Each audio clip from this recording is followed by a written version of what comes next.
Hi guys, welcome back to another episode of TJM. My Jaguar Sovereign X308 XJ8 3.2 litre V8 that I found sitting on the street in really shabby condition about a month ago and paid $2,000 for it, is coming along pretty good. We've done not a lot. This week we've been pretty busy with other domestic duties, so I've been working on them. However, we've got a bit done. It's looking pretty good. So let's see what we've achieved.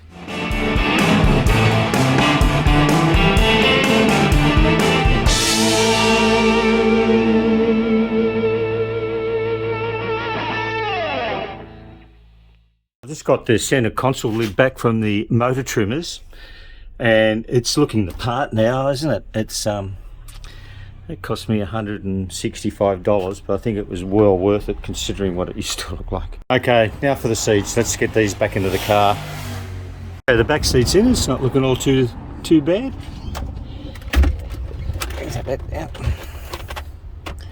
Even that's staying closed now. Before we bolt the front ones in, let's just see if all the electrics are working on them. Forward and back's working, tilt's working, and backrest is working. Okay, it's working good enough. Note to self, fasten seatbelt before attaching to floor. Another annoying factor with these seats is the new ones didn't come with this seat module. So I installed it and the electrics didn't work on the seat, so I pull it apart and realised there's no module. So I've just swapped it over. And I'm hoping it is going to work because this one has an extra adapter to it and I have no idea what that does. Okay, I've plugged it in before I bolted it in. Let's see if everything's working. Yeah, back, forward, yeah, and up and down, yeah. So next job we'll swap out that worn sway bar linkage on the left hand side. That shouldn't be too hard to do. Well, that's definitely my rattle. Let's see if we can get this off easy. I like these ones that have a Allen key in the end of the thread of the bolt. Makes it a little bit easier for it to get off. Houston, we have a problem. Well, not as long. I don't know. I ordered the right one. I think that's going to fit. Well, I was easily able just to flex the sway bar up a little bit to make it fit, but it's certainly got about another 10 mil on the other one. I don't know if that's going to make any difference or whether I should try and do the other one on the other side the same as that. Someone might be able to comment down below, blip, and say what's the difference, why has it done that, but it's in, it'll do. Okay, in, all snugged up. And this one was really stuffed. And they hadn't been in for too long according to an invoice that I looked up. It must have been cheapies. That might have been the wrong one. Because I ordered the right one, I know that. Anyway, all good, get the wheel back on. He did a lovely job repairing my center console. I'm still finding this is not clipping down all the time perfectly. I'm going to pull it apart again and see if I can modify it to make sure this cup holder stays down. As far as I can tell, there's only one little torque screw that's holding this thing into place to hold that clip back, and it's insufficient to hold this whole big mechanism in. Unless there's another way of mounting it, we'll just pull it apart again and have a look. I also bought a new wiper blade for it. This one looks like it hasn't been changed since brand new. The rubber just fell out of it, so it was not going to wipe much. So let's see if we can pick this new one in. You've got to buy the whole assembly for these, but they're still pretty cheap. I guess you don't need that. So now we've got a lovely new wiper blade rubber. Beautiful. That goes in the bin. Now we have a clear windscreen. Well, my qualified air conditioning bloke's been working on my AC. We dry vacuumed the system out, cleaned it all out, got it nice and dry, added some fresh page oil in it with a little bit of dye, and he's regassed it, and the whole system seems to be working perfectly. there was no leaks. We kept the vacuum on there for at least 3 hours, and it didn't go down. So that's telling me there's no leaks, even though we did see a little bit of green dye on one of our earlier videos down there. It was so minimal. I don't know whether it was from a previous fill or whatever, but we're pretty confident. He's pretty confident there's no leaks. We've got good pressure, low pressure, and good high pressure. Inside it's just super chilly. We're down to 9 degrees Celsius coming out of those vents. That'll tackle the most hottest days in our Aussie summer. So I'm happy we've got that working. It makes this car so much more drivable now. Let's see if I can pull out this dash to see what sort of globes are in that instrument panel so we can replace them. There's 4 screws holding the console in, 2 at the top, 2 at the bottom. The 2 at the bottom are hidden behind the switch gear, right here. And also, if you have to replace the globes on these switch gears, you have to actually pull it apart. And there's a little globe there. This one's working, so I'm not going to touch it. But when you do pull these apart, all these little switches drop out. They're easy to put back together. It's just a bit of a jigsaw. Make sure you get them right. So that reveals this part of the cluster. And from memory, it should just come out easy as well. It does. I'll put the camera down for a second. There we go. Get out and put it on the workbench. Here's all our globes. Like wedge type. That looks really rusty and revolting in there. That looks like it's been burning.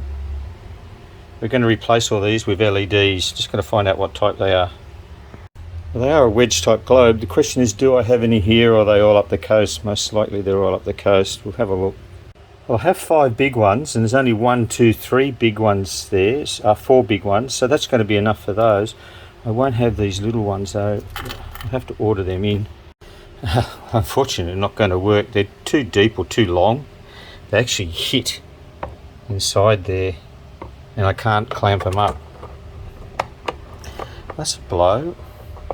I always keep a multitude of globes. When I see an old taillight that I'm throwing out or something, I always will pull the globes out of it first before I chuck it, because they're always useful and they don't take up too much space. But I don't have any of those little small wedge instrument globes. These little blue ones on the switchgear are a bit trickier. They go in and out the same way from the back as from the instrument cluster, but they're blue, but they're wedge type, and I don't have any of them, and this one doesn't work. And I think the little plastic thing is a little bit melted inside there as well. So I'd have to try and find a new one of them. It's similar to that, that's out of a Series 2 from the centre instrument cluster. Similar to that. Now the seats are in situ. They are still pretty clean, but I'm going to give them another clean. I bought this stuff when I was in Bathurst a couple of weeks ago, and unusually hot autumn, and these carpets just dried overnight. They're lovely and dry, and they've got a lovely smell about them too now. The cabin's smelling really lovely. That's why I'm working inside the car today. It's just way too hot out there. It's about 35 degrees today. It is a lovely warm day, but too hot to work on motor cars out there. Interesting, the little bit of paper bits you find floating around the car. It's part number with a starter motor. I wonder if it's got a new starter motor in it. It works all right. Can only be a bonus if it has. Okay, the seats are nice and clean. They're pretty clean anyway. Not much dirt came off it. I've got my leather condition. This is also from the same company I got from Bathurst.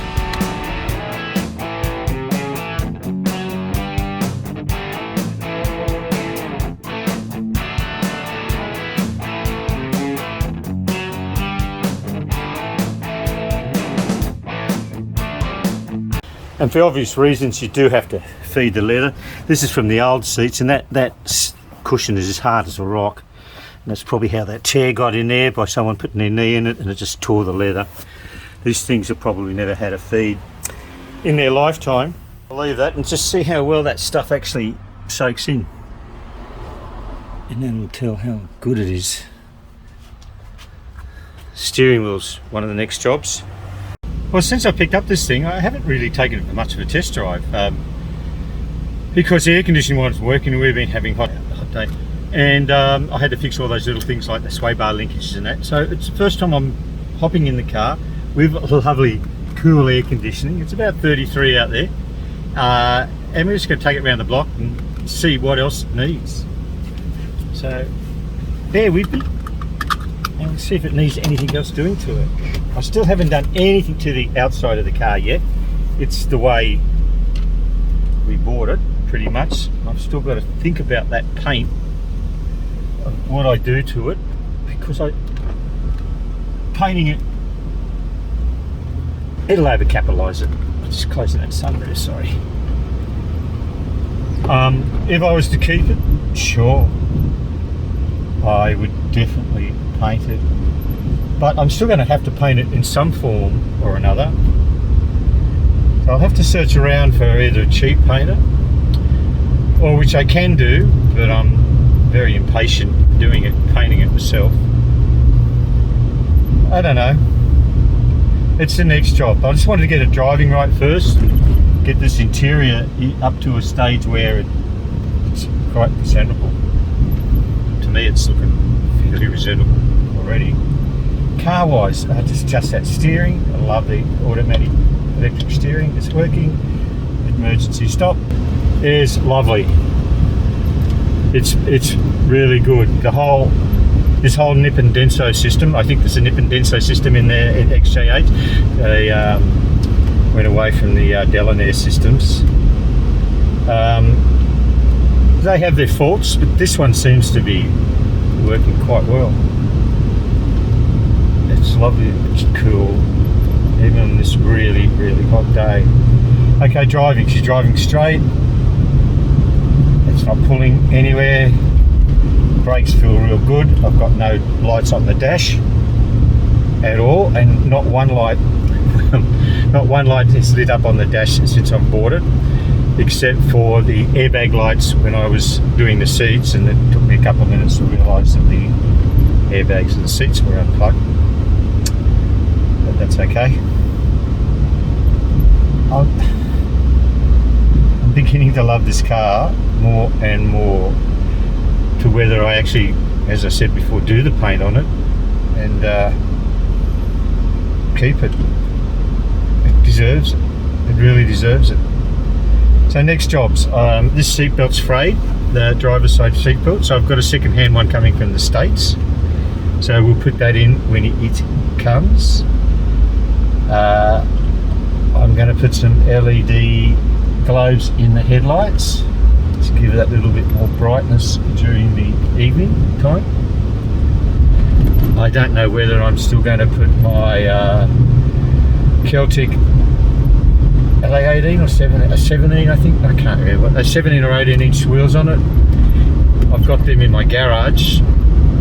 It's not a sport, and they really only go on sports. But maybe, or do you keep it original? I had a comment down below saying it should keep it original. I can't feel any knocks or rattles. I do feel that it feels like a little drone noise coming possibly from the back. It's not from the diff. It could be a tied wheel bearing. I'll have to look at that. But it's only, no one else would notice it except for people who are in the know with these XJ8s. It's not supposed to have it. But it's driving lovely. All the instruments are working, air's working, clock's working. Gearbox is just wonderful. Let's get off this main drag and go down a couple of little back streets here.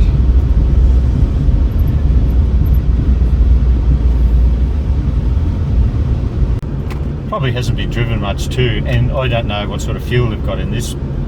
For all I know, they could have put E10 in it. So I'm going to run it down to almost completely empty and put some nice fresh 98 in it. And we'll do some injector cleaner in it as well, just to see if it makes it run that little bit better. Let's see. A little bit sluggish. It's enough.